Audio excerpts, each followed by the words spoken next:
What's up, ladies and gentlemen of YouTube?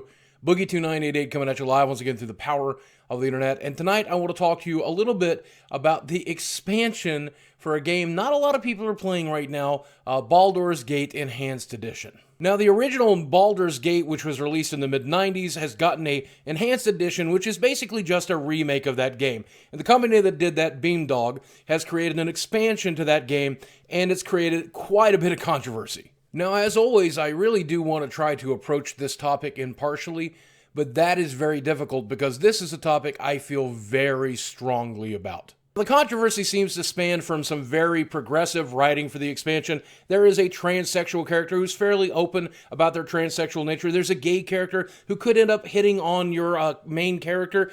There is a drastic change to a character by the name of Safana, who was kind of an object of desire in the first game and is now kind of sarcastic and begrudging. In fact, one of the main characters, one of the most beloved characters from the game by the name of Minsk, actually has a voice file added to his set of voice files that includes a jab at people who care about ethics and gaming journalism, and it kind of sucks. As always, I'm going to try to stay as impartial as I can be, but it's very difficult with this topic, but I'm going to do my best here. Let this be a trial by fire. I'll save my personal comments for the end of the video. Now, this whole controversy started a few days ago when Nathan Grayson over at Kotaku did an interview with the folks who put together this expansion, and in this interview, the breakout star is certainly a writer by the name of Amber Scott. Amber Scott, who wrote for the expansion, explained some of the challenges they had working off of the original narrative, saying that many of the ideas of the original narrative were fairly sexist, fairly uncomfortable for her and their team, and they wanted to make some changes moving forward. Amber explained to Kotaku fairly mirthfully that she got to add a lot of diversity to the game.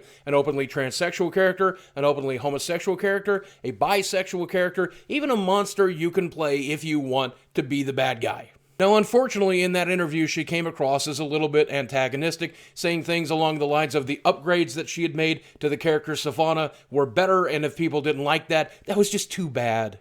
And this particular topic matter, combined with the perceived attitude, resulted in what we have come to expect from the internet, a shitstorm. Now, when Amber was pushed on this issue, she did fire back by saying, "I consciously add as much diversity as I can to my writing, and I don't care if people think it's forced or fake." She also said, "I'm happy to be a social justice warrior, and I hope to write many social justice games in the future that reach as many different types of people as possible." Now, here at the beginning of the stages of this controversy, as it began to brew, very few people had downloaded the expansion, and very few people had left reviews, and Steam listed the game as having mixed reviews at the time. But as articles got written and YouTube videos got made, the controversy began to spill over. The Steam page began to see many more negative reviews based on this controversy, and this even resulted in the creators of the game begging for positive reviews to counteract the negative reviews. Man, this got fucked up fast. Now, the articles written about this incident did take a particular narrative. They did say that because of this diverse cast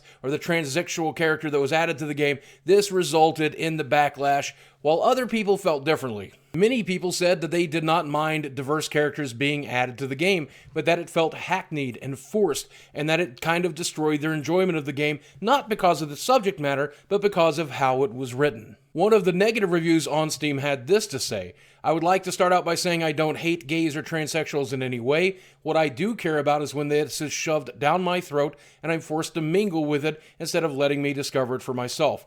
It is not natural for a person to just come flat out and tell you their sexuality when you meet them for the first time. This is the mark of poor writing and SJWs trying to represent a minority they themselves do not understand, which by itself is pretentious and shallow as shit." And this leaves a lot of people begging the question, is this game the target of harassment because of its particular subject matter, and that's why it's getting all the negative reviews? Or is it getting the negative reviews because the expansion simply isn't very well written? And I think the truth lies somewhere in between. Certainly there are people out there who will love this game exclusively because of its diverse cast. They may not buy the game, but they may love the idea of it. And certainly there are people out there who will hate this game who will also never buy it exclusively because of these diverse characters. Fortunately for the creators of this game, and actually in my opinion the entire human race, there are very few people that think that small-mindedly. You know what? There are people who will not buy this game or buy this game because of the way Amber Scott has conducted herself on these forums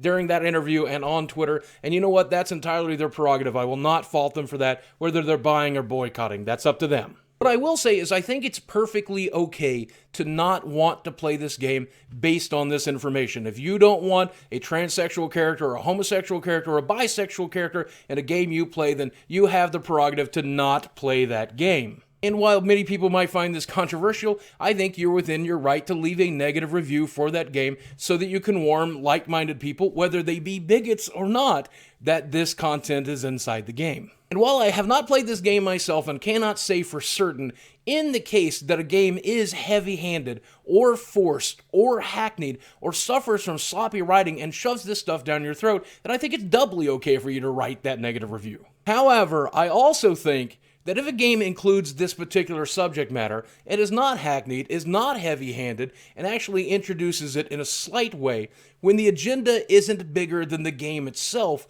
I think you should give the game a fair chance. Because I'm not just friends with white cis males. My life is a tapestry of diverse and unique people, and my friends come from every walk of life, and I value that. I value them, but I also value that in them. I'm different too a little bit, and I like being different. I like the differences in people, and I love celebrating that in everything I do, including the video games I play. In my opinion, if it is written well and handled correctly, this type of diversity added to a game can make that game so much richer.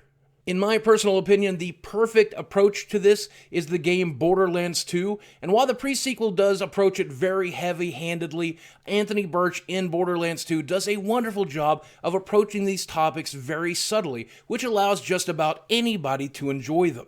Take, for example, the character Sir Hammerlock in Borderlands 2. You will interact with that character for hours and hours and hours before you ever realize he's gay, and it's mentioned so subtly that if you're not sensitive to the topic, you may miss it entirely. And I've always felt that if you're trying to influence moderates, that's the best way to do it, subtly and carefully. They say that the best way to boil a frog is by raising the temperature slowly. For example, if you want a transgender character played by Willem Dafoe to be loved by characters, you don't center the movie around Willem Dafoe's characters. But if you make an awesome shoot-'em-up called Boondock Saint and introduce that character, moderates will love that character. I wish I could remember the names of these directors, and hopefully you guys will post it in the comment section below. There was one director who was quoted as saying, when we want to create a divorce story, we don't start with 3 black guys and a Jew and write a story around it.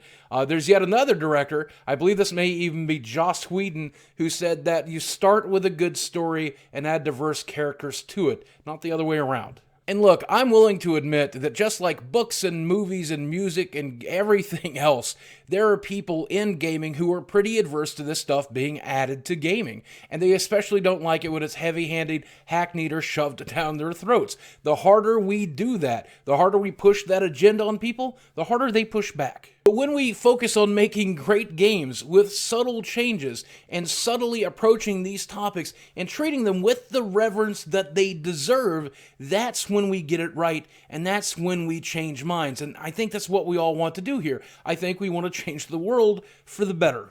And as a lifelong supporter of equal rights for gay people and everyone else, I understand that sometimes you have to stand proud and be loud. I just don't think that's the right time for this in gaming. But even if I'm wrong about that, and I might entirely be, I am right about one thing. If you are writing about these types of controversial topics, and it's so sad that they're controversial, but if you're writing about them, you better be writing it well. You better be a damned good writer, or if not, you're going to do damage to the movement you're trying to help in. And that's always true. So, guys, thanks for watching. I love you very much. I'll speak with you again soon. Let me know if you enjoyed the video. Like, subscribe, do all that kind of stuff. I always appreciate it, and it always helps. I'll see you soon. Oh, you guys have no idea how hard it was to praise Anthony Birch. The dude hates me. He's got me blocked on Twitter. Holy shit. Anthony Birch, unblock me.